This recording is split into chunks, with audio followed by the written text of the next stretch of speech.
Lily. Okay, so madali. This is my question for you. Oh, there's the mic.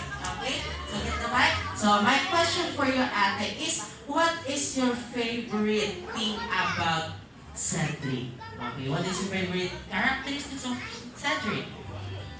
You don't know. Ayan, hindi pa daw niya sinasabi sa kanya.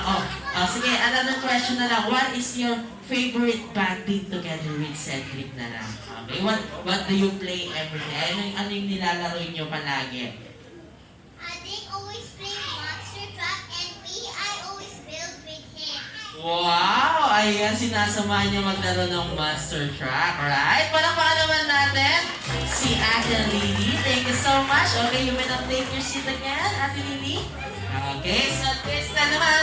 Next naman natin, sila Mommy and Daddy naman ang tatanungin natin. Okay, so si Sir muna ang una kong tatanungin. Madali lang naman, Sir. Tungkol naman to sa ating birthday boy. So, ang tanong ko sa'yo, Sir, sa tingin niyo po, ano kaya ang tatlong katangian ni Cedric ang namana sa inyo? Okay, Sir. Oo po, sa inyo po. Okay, magbigay po kayo ng tatlo, Sir.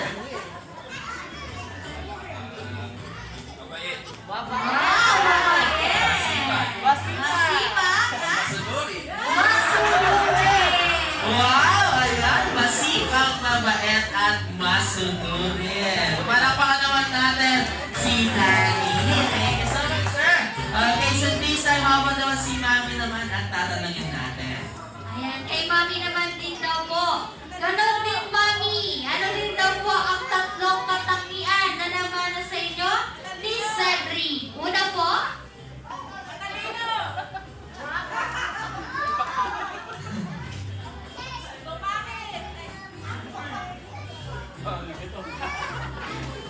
Parang iswis yun.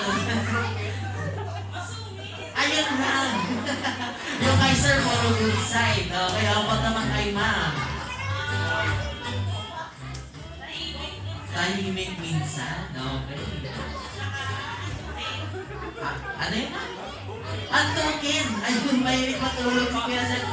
Ang energetic niya ngayon, mamaya tulog na yan. Ayan, palakpakan naman natin si Mami Ten. Thank you so much sa pag-answer ng mga questions sa inyo. Okay, so dahil dyan, our celebration here at Jollibee is always fun. To make that happen, we would like to teach you one of our many ways. Okay, so here we have our own unique ways of acknowledging and recognizing achievements by giving a Jollibee clap. Okay, to make this celebration more fun and exciting, let us all learn the Jollibee clap bago tayo magsimula sa